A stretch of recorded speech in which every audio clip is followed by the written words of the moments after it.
Present నెల్లూరుకి red alert జారీ చేసినట్లుగా తెలుస్తుంది. సో ఏం జాగ్రత్తలు తీసుకుంటున్నారు అధికారులు? ఇప్పటికీ అక్కడ వర్షం పడుతున్నట్లుగా తెలుస్తుంది. సిచ్యువేషన్ ఏంటి ప్రజెంట్?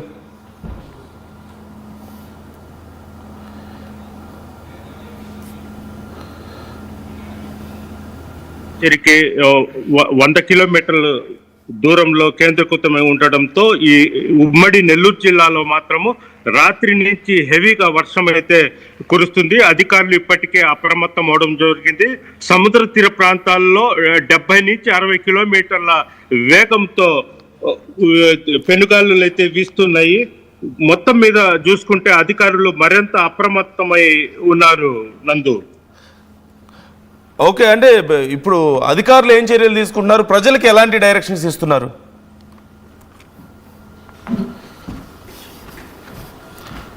నందు, అంటే ఎన్డీఆర్ఎఫ్ బృందాలు కూడా తీర ప్రాంతాల్లో ఏర్పాటు చేయడం జరిగింది. అయితే మంత్రి పొంగూరు నారాయణ కూడా అధికారులతో రాత్రి కూడా సమీక్ష ఏర్పాటు చేయడం జరిగింది. ప్రధానంగా లోతట్టు ప్రాంతాల్లో పునర్వాస కేంద్రాలను కూడా ఏర్పాటు చేస్తున్నారు. ఇప్పటికే 2,000 మందిని ఈ ప్రాంతాలకు పురక్ష కేంద్రాలకు కూడా తరలించడం జరిగింది. అయితే ఎక్కడ ఎలాంటి ప్రాణ ఆస్తి నష్టం జరగకుండా తగు చర్యలు తీసుకోవాలంటూ కూడా సూచించడం జరిగింది.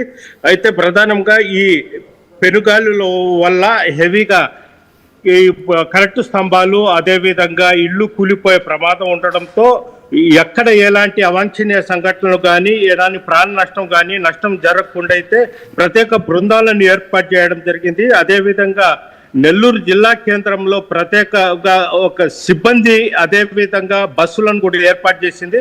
ఎక్కడైనా అత్యవసరంగా వెళ్ళాలంటే అక్కడికి వెంటనే వెళ్ళి అక్కడ ఎలాంటి ఇబ్బందులు లేకుండా సహాయక చర్యలు చేపట్టే విధంగా కూడా అధికారులు అయితే చర్యలు చేపడుతున్నారు. అయితే ఈరోజు స్కూళ్ళకు కూడా సెలవులు కూడా ప్రకటించడం జరిగింది. అయితే మరో 24 గంటల పాటు హెవీగా వర్షాలు వచ్చే అవకాశాలు ఉండటంతో మరింత అప్రమత్తమైతే చేయడం జరిగింది.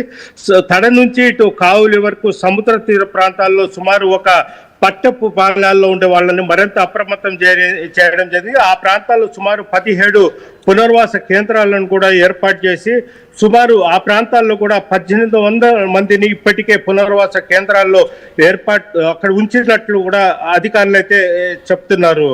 నందు, రైట్ గయాస్, మీరు లైన్లో ఉండండి. మరోవైపు తిరుపతి నుంచి సురేష్ మనతో జాయిన్ అవుతున్నారు.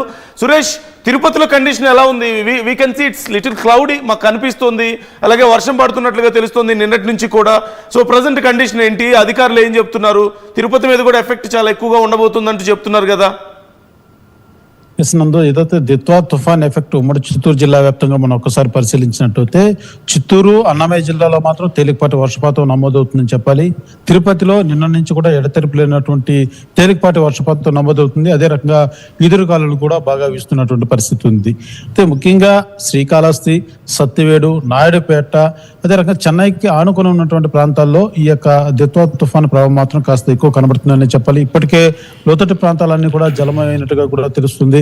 ఈ నేపథ్యంలోనే జిల్లా యంత్రాంగం, జిల్లా కలెక్టర్, అదే రకంగా ఎస్పీ కూడా పూర్తి స్థాయిలో లోతట్టు ప్రాంతాల్లో ఉన్నటువంటి ప్రజలంతా కూడా జిల్లా ఎస్పీ కావచ్చు, అదే రకంగా రెవెన్యూ అధికారులు కావచ్చు పూర్తిగా పర్యవేక్షిస్తున్నటువంటి పరిస్థితి ఉంది. అయితే ఈ యొక్క వాతావరణ శాఖ తెలియజేసినటువంటి సూచికల నేపథ్యంలోనే ఇవాళ జిల్లా కలెక్టర్ వెంకటేశ్వర్లు కూడా విద్యార్థులు స్కూళ్ళకు అంతా కాలేజీలకు కూడా సెలవులు ప్రకటించినటువంటి పరిస్థితి ఉంది. అయితే ఇవాళ తేలికపాటి ఉదయం నుంచి కూడా మనం చూస్తున్నాం. ఒకసారి మనం చూస్తే కూడా వాతావరణం ఏ రకంగా మేఘకృతమైందో తిరుపతిలో బాగా అర్థమవుతుంది. ఇదే రకమైనటువంటి పరిస్థితి మాత్రం ఉదయం నుంచి కూడా కనబడుతుంది. తేలికపాటి వర్షపాతం నమోదవుతుంది. అయితే వాతావరణ శాఖ తెలియజేసినట్టుగా మరో గంట కూడా తుఫాన్ యొక్క ఎఫెక్ట్ కూడా ఉంటుంది. బాగా ఉద్రిక్తత దాల్చేటువంటి పరిస్థితులు కూడా ఉన్నాయనేసి కూడా వాతావరణ శాఖ తెలియజేసినటువంటి నేపథ్యంలో అధికారులు మాత్రం పూర్తిగా అప్రమత్తంగా ఉన్నారు. ఇప్పటికే జిల్లా ఎస్పీ అయితే కొన్ని చెరువులు, ఏదైతే లోతట్టు ప్రాంతాల్లో ఉన్నటువంటి నిండినటువంటి చెరువులు కావచ్చు, డ్యాములు కావచ్చు, 1-2 సార్లు కూడా పోలీస్ అధికారులు కూడా పర్యవేక్షిస్తున్నటువంటి పరిస్థితి మాత్రం చాలా స్పష్టంగా కనబడుతుంది 2 రోజులుగా చెప్పాలి. ఎందుకంటే వాతావరణ శాఖ తెలియజేసినటువంటి పరిస్థితి దిత్వా తుఫాను ప్రభావం మాత్రం తీవ్ర స్థాయిలో ఉమ్మడి చిత్తూరు జిల్లాలో ఉంటుంది. అదే రకంగా రెడ్ అలర్ట్ జోన్ కూడా ప్రకటించినటువంటి నేపథ్యంలోనే అధికారులు మాత్రం పూర్తిగా అప్రమత్తంగా ఉన్నారు. ఈ యొక్క ప్రాంతాల్లోనే అధిక శాతం మాత్రం ఇప్పటికే మనం చూస్తున్న నిన్నటి నుంచి కూడా అధిక శాతం, అంటే ఉమ్మడి చిత్తూరు జిల్లా వ్యాప్తంగా మనం పరిశీలించిన దాంతో కంటే కూడా కాళహస్తి, సత్తివేడు, నాయుడుపేట, అదే రకంగా తడ ప్రాంతంలో ఈ ప్రాంతంలోనే కొంత అధిక శాతంలో మాత్రం ప్రస్తుతానికి నమోదవుతుంది. తిరుపతి పట్టణం కావచ్చు, ఇటు చిత్తూరు, అన్నమయ్య జిల్లాలో తేలికపాటి వర్షపాతమే నమోదవుతుంది. అధికారులు మాత్రం పూర్తిగా ప్రజలంతా కూడా అప్రమత్తం చేసినటువంటి పరిస్థితి ఉంది. మరొక కొన్ని గంటలు కూడా ఈ యొక్క తుఫాన్ ప్రభావం ఏ రకంగా దిశను మార్చుకుంటుందో, ఏ రకంగా ఉద్రిక్తతని ఇది తెలియజేస్తుందో అర్థం కానటువంటి పరిస్థితి కూడా ఉంది. వాతావరణ శాఖ మాత్రం ఇప్పటికే సూచనలు చేసింది కాబట్టి జిల్లా యంత్రాంగం మాత్రం పూర్తిగా ప్రజలంతా కూడా అప్రమత్తం చేస్తుంది. ఎక్కడే కానీ ఎటువంటి ఇబ్బంది లేకుండా బృందం అంతా కూడా, అధికార బృందం అంతా కూడా సిద్ధంగానే ఉందని చెప్పాలి. ఇటువంటి అవాంఛనీయ సంఘటన జరగకుండా పూర్తి స్థాయిలో మాత్రం పర్యవేక్షిస్తున్నటువంటి పరిస్థితి ఉమ్మడి చిత్తూరు జిల్లా వ్యాప్తంగా కూడా ఉంది. నందు రైట్. Thank you Suresh. లైన్లో ఉండండి మీరు. మనతో కడప నుంచి కిషోర్ కూడా జాయిన్ అవుతున్నారు. కిషోర్, కడపలో సిచ్యువేషన్ ఏంటి? అక్కడ పరిస్థితి ఎలా ఉంది? అధికారులు ఏమంటున్నారు? దిత్వా తుఫాన్ ప్రభావం భారీగా ఉండే అవకాశాలు లేకపోలేదన్నటువంటి భావనతో అటు అధికారులు ఇప్పటికే ఏదైతే స్పష్టమైనటువంటి ఆదేశాలు జారీ చేశారో నదీ పరివాహక ప్రాంతాల్లో కూడా పెద్ద ఎత్తున పోలీసులను మోహరించి ఎవరు కూడా నదుల్లో దిగకుండా చర్యలు తీసుకుంటే పరిస్థితి. మరోవైపు నిన్న రాత్రి కురిసినటువంటి వర్షాల కారణంగా అటు భారీ ఎత్తున నదుల్లోకి వరద నీరు చేరుతుంది. మరోవైపు ఈ రోజు ప్రధానంగా ఎక్కువ శాతం వర్షపాతం నమోదయ్యే అవకాశాలు లేకపోలేదన్నటువంటి వాతావరణ శాఖ అధికారుల హెచ్చరికల నేపథ్యంలో కూడా అటు స్కూళ్ళకు కూడా పూర్తి స్థాయిలో సెలవులు ఇచ్చిన పరిస్థితి. మరోవైపు నిన్న రాత్రి కూడా ఎడతెరిపి లేకుండా చిరు జల్లులతో కూడిన వర్షం కురిసింది. ఈ నేపథ్యంలో కూడా అటు లోతట్టు ప్రాంతాల్లో కూడా జలమయమయ్యే పరిస్థితి ఉన్నట్టు నేపథ్యం కాబట్టి వారందరినీ కూడా సురక్షిత ప్రాంతాలకు తరలి వెళ్లాలని కూడా ఇప్పటికే ఆదేశాలు జారీ చేశారు.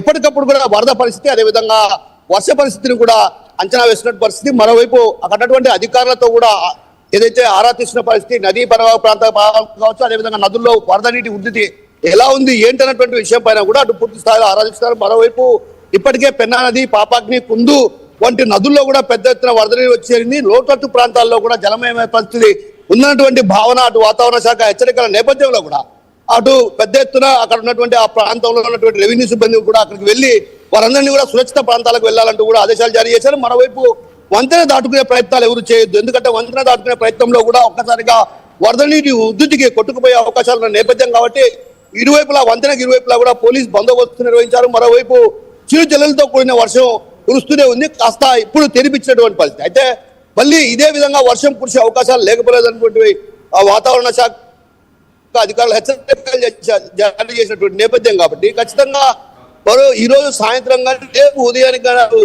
పెద్ద ఎత్తున వర్షాలు వచ్చే అవకాశాలు ఉన్నాయి.